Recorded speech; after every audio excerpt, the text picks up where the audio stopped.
guess YouTube golf is kind of a thing, like a phrase that I'm hearing. Very much so. Right. Yeah. So, and they were saying, like, Tiger Woods has never done any YouTube golf until this. Like, that is some resume type shit. Maybe you don't care about that, whatever, but I think being like, we were the ones that got the greatest of all time to dip into this world. Like, we married Tiger and the internet, I think is like, I think it's the biggest content achievement at Barstool.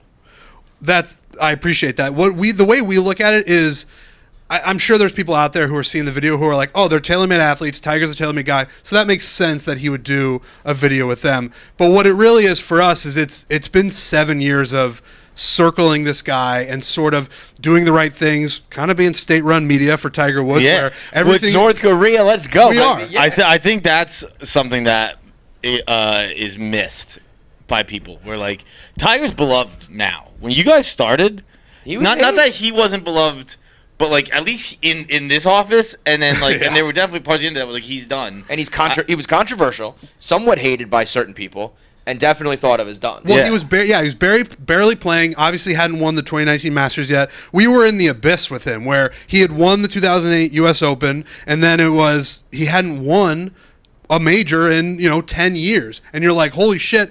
But we're just going to defend this guy because we think it's going to happen. We put all of our chips down and being like, he's going to win again. And thankfully he did.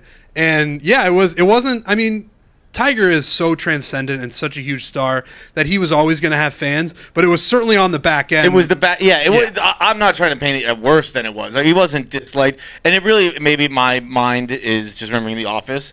But I remember going to sit with you two. You two were watching in the recliners in the old office, and it was so over the top of people being like, he's done, and I could see like Riggs, I think, getting like actually mad, and I was like, I'm just gonna go sit with them and watch and like be a Tiger guy because like it felt like no one else. I remember being, I think, on radio like say he's done, say it. You guys are stupid, you're wrong, and they wouldn't do it, and it paid off. So there was that part of it, and I'm and sure then he like took note at some point, or or somebody's in his ear being like, maybe you haven't watched Barstool Radio recently, Tiger, but I can tell you that these three guys were like the ones championing you at your worst, at your lowest. So that's what it was. And I don't think Tiger's paying attention, but his guys, that's kind of their job is to know what's going on. And so we kind of would circle their inner circle at these tournaments where it's like nowadays we've gotten very close with Joey LaCava, who was his ex-caddy, but was his caddy through all this stuff. We play golf with him, we get drinks with him, like getting close to the people around him was important. And it sounds crazy, but like that was kind of the job. It was like, you're never going to just get Tiger. You got to get around him a little bit, make people feel comfortable. They're like, we trust these guys. Like these guys aren't trying to fuck you over. Think about Tiger's life. Tiger has lived the most interesting life probably of all time. People fucked him over. It's been a wild ride for him. So he kind of probably just wants people around who he knows aren't going to fuck him over, who are nice. And that was us. We were we met him for the first time at Pebble. That was a huge deal. And that was, if you watch the video back. That's where you stationed? That video? That's where he's stationed, yeah. If you watch the video back, you can see right at the very beginning, Joey LaCava points over to us and goes, those are your guys.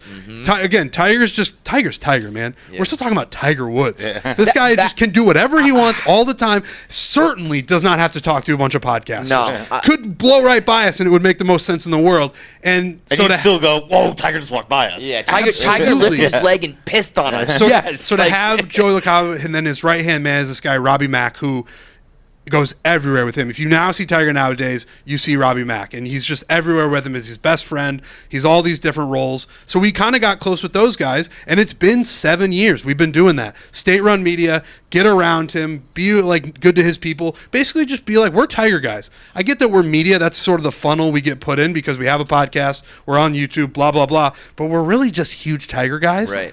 And we just want to like get close to him and get near him and do videos with him and be a part of his world. And it took 6-7 years. And then TaylorMade the deal. That helps. And everyone at TaylorMade's been so good about like, we've been floating like we want to get Tiger. Like literally give us 2 minutes with him. That's going to make our whole entire year. So this TaylorMade Media Day, this last one in October, they gave us time with him. And that's the video that came out of that. But it's been a longer track than people probably think. And I'm not expecting the people who see that video to understand that, but we know that it's like, this is a big accomplishment for us because it's been a long road.